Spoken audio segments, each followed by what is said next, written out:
আসসালামু আলাইকুম বন্ধুরা, আজকে আমি আপনাদের যে কাজটি দেখাবো সেটা হলো ইলাস্ট্রেটর 2020 ভার্সনের টাইপ টুলের কাজ। তো চলুন ভিডিওতে ফেরা যাক। সেজন্য সর্বপ্রথমে যেটি করতে হবে সেটা হচ্ছে সফটওয়্যারটি ওপেন করে নিতে হবে। সফটওয়্যারটি ওপেন করে নিচ্ছি। আমি এখানে একটি নিউ পেজ নিয়ে নিচ্ছি, A4।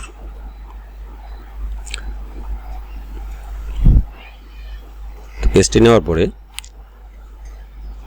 এই টুলটি হচ্ছে টাইপ টুল, কিবোর্ড শর্টকাট টি। তো এখানে আপনি রাইট বাটন ক্লিক করে ধরে রাখলে এখানে কয়েকটি টুল দেখা যাচ্ছে। এগুলি সবই টাইপ টুলের মধ্যে এক একটির এক এক কাজ। তো আমি আপনাদের এক একটি কাজ করে দেখাবো। এটা type tool, area type tool, type on a path tool, touch type tool. আর এই যে টুলগুলি দেখছেন এগুলি এই ঠিক একই রকম আমি দেখাচ্ছি, দেখাইলে আপনারা খুব সুন্দর করে বুঝতে পারবেন। তো চলুন আমি প্রথমে টাইপ টুল সিলেক্ট করে নিচ্ছি, রাইট বাটন একটা ক্লিক করছি। আপনাদের বোঝার সুবিধার্থে ফন্টটাকে আমি বড় করে নিচ্ছি।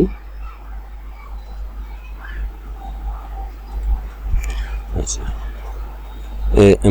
আপনি যখন এখানে একটা ক্লিক করবেন তো এটা ডিফল্ট হিসেবে এই লেখাটি আসবে। এখন আপনি আপনার ইচ্ছা মতো আপনি বাম থেকে ডানে চলে যাবে, আপনি যা খুশি লিখতে পারেন। তো আমি আমার নামটি লিখছি,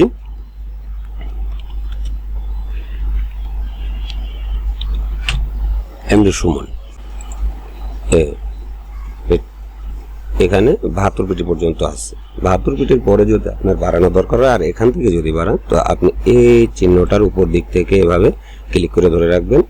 আপনার যতটুকু প্রয়োজন আপনি নিতে পারবেন। ফন্ট চেঞ্জ করতে চাইলে এখান থেকে আপনি আপনি যে কোনো ফন্ট এখান থেকে চেঞ্জ করে নিতে পারবেন।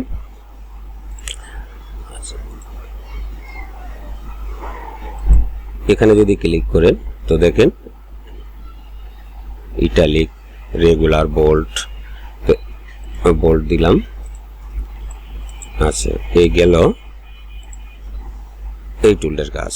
এখন ভিতরের যে টুলগুলি আমি দেখাচ্ছি, এরিয়া টাইপ টুল ক্লিক করলাম। এরিয়া বলতে যে কোনো একটা নির্দিষ্ট স্থানের ভিতর আপনি যাই লেখেন নির্দিষ্ট স্থান ছেড়ে অন্যত্র যাবে না।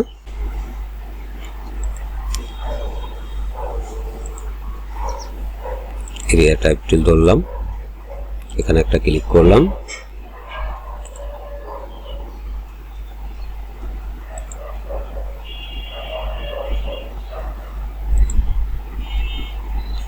এখানে যা খুশি লিখে গেলেন, যা খুশি আপনার যেটা প্রয়োজন আপনি লিখলেন।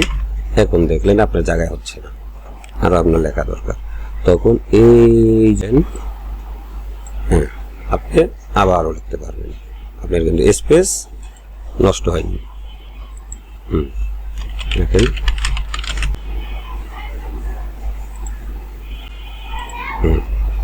লিখে যান। আপনার এরিয়ার বাইরে কিন্তু যাচ্ছে না, যাবেও না।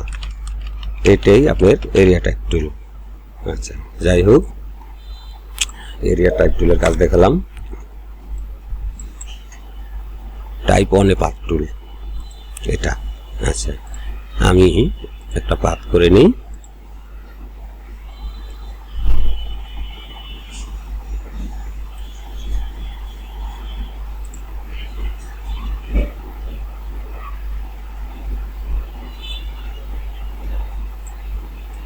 যেমন খুশি একটা পাথ করে নিলেন। এখন যদি আপনি এটাকে রাইট বাটন ক্লিক করে এখানে প্রেস করলেন, আপনার পাথ যেভাবে আছে ঠিক সেভাবেই আপনার টাইপ হবে। আপনি টাইপ করেন, ওকে। আচ্ছা, এখন এরপরে এগুলি যা আছে আপনার এই তিনটা টুলের কাজেই, এই তিনটা টুলের কাজ যেমন বাম থেকে ডানে, আর এগুলি হচ্ছে উপর থেকে নিচে। আপনারা এগুলো প্র্যাকটিস করে দেখবেন। টাচ টাইপ টুল, এখানে একটা মজার বিষয় আছে, আমি এটা একটু দেখাই। এটাকে ক্লিক করলাম, এই ফন্টটা একটু নিচে নেবেন, একটাই চলে আসবে। বড় করবেন, মডিফাই করার জন্য খুব সুন্দর একটি টুল। এটা হচ্ছে টাচ টাইপ টুল। আচ্ছা, যে কোনোটার উপরে আপনি ধরবেন, ওখান থেকে আপনি এটাকে সরিয়ে আনতে পারবেন, কিন্তু আপনার গ্রুপ একই থাকবে। আচ্ছা, এটাকে আমি একটু এক্সপান্ড করি, এক্সপান্ড, ওকে। আচ্ছা, আনগ্রুপ করি।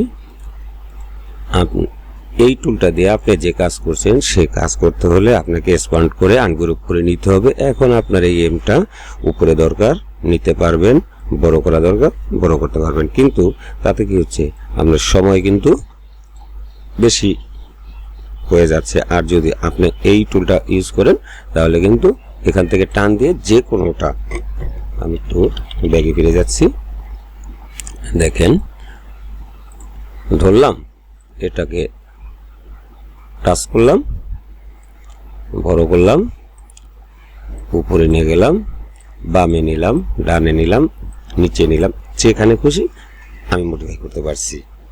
ওকে, তো আমার মনে হয় আমি আপনাদের টাইপ টুল সম্বন্ধে ধারণা দিতে পেরেছি। এরপরের ভিডিওতে আমার যে কাজ দেখবেন সেটা হতো লাইন সেগমেন্ট টুলের কাজ। তো ধন্যবাদ। আমার ভিডিওটিকে সাবস্ক্রাইব করে রাখবেন, পাশে থাকা বেল বাটনটি প্রেস করে রাখবেন।